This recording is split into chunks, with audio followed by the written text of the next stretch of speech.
Hello everyone, আসসালামু আলাইকুম সবাইকে। সবাই কেমন আছেন? আশা করি সবাই ভালো আছেন। আমি আলহামদুলিল্লাহ ভালো আছি। আর আপনারা জানেন যে আমি কবুতর পাল্লা করতেছি বর্তমানে 25 কিলো পর্যন্ত গেছি। আগামীকালকে ইনশাল্লাহ 30-32 কিলোতে যাব। 2 তারিখে টুর্নামেন্ট আছে একটা 37 কিলো, ওইটা খেলার ইচ্ছা আছে। তো আমি কিছুদিন আগে একটা ভিডিও পোস্ট করছিলাম যে পাল্লার কবুতর ফেরত পাওয়ার নিনজা টেকনিক বা পাল্লার কবুতর ফেরত পাওয়ার টেকনিক। তো এটা নিয়ে অনেকে অনেক মন্তব্য করছে। তো আসলে কবুতরের পায়ে যদি অন্তত পক্ষে একটা নাম্বার লেখা থাকে, ওইটা একটা কবুতরটা ফেরত পাওয়ার একটা সম্ভাবনা তৈরি হয়।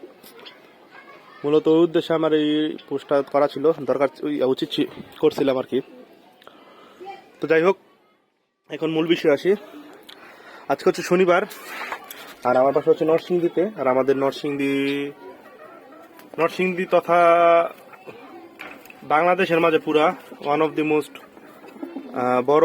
বড় হাট একটা হচ্ছে নরসিংদীর পুটিয়া হাট। অনেকে হয়তো বা চিনে থাকবেন। তো আজকে পুটিয়া হাট ছিল। তো আমার এক বড় ভাই আসলে হাটে যায়। বড় ভাই না, সরি, আমার মামা। তো উনি ওইখানে ব্যবসা করে। ওনার পাখির দোকান আছে, খাবার টাবার ওর এখানে দোকান আছে বড়। তো উনি হঠাৎ ফোন দিল আমাকে, ফোন দিয়ে বললো যে ভাগিনা, তোমার 2টা কবুতর হাটে উঠছে, পাওয়া গেছে। আমি দেখছি পায়ের মাঝে ট্যাগ লাগানো, তোমার নাম লেখা, মোবাইল নাম্বার লেখা। যদি ওই লোক আমাকে ফোন দেয় না যে পাইছিল। তো উনি আমাকে বললো যে 2টা কবুতর 500 টাকা হলে নেওয়া যাবে, আমি কি নিবো? তো আমি বললাম যে আচ্ছা নিয়ে এখানে আসতেছি। তো দেখেন, এখন যদি আমার কবুতরের এই যে দেখাচ্ছি, এই যে এটা হচ্ছে একটা নর, এটা পড়ছিল 15 কিলোতে। এর বাইরে একটা এখনো 25 কিলোতে আলহামদুলিল্লাহ ভালোই করতেছে, 25 কিলো পর্যন্ত গেছে। আর এই মাদিটা পড়ছিল 20 কিলোতে। মাদিটা নিয়ে যদিও আমি আশাবাদী ছিলাম, কেন পড়ছে আমি জানি না। আর নটটা পড়ে গেছিল। তো উনি আমাকে তারপর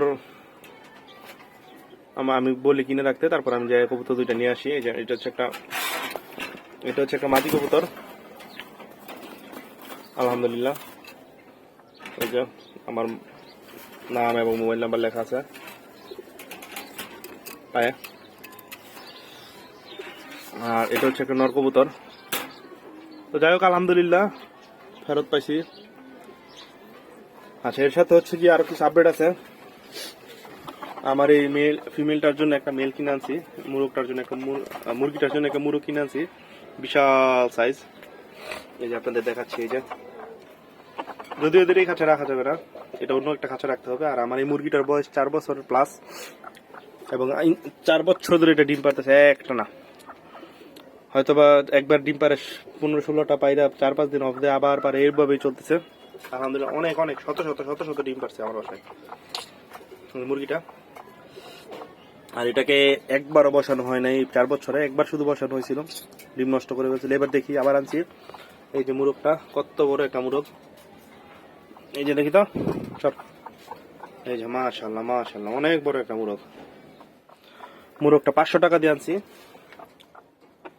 এই যে খাবার দিছি, এদের অন্য খাঁচায় রাখবো। আচ্ছা, আরেকটা আপডেট যেটা হচ্ছে, আচ্ছা একটা কাজ করি, এই যে কবুতরগুলো আসছে এগুলো অল্প কয়েকটা খাবার দিয়ে নিই, তারপর এগুলো আলাদা রাখছি। আচ্ছা, এগুলো আমি আবার তো আলাদা রাখছি। আর আলাদা রাখার কারণ হচ্ছে এগুলো এখন একদিন অন্য জায়গায় ছিল, অন্য বাড়িতে ছিল, কি অবস্থায় ছিল আমি তো জানি না।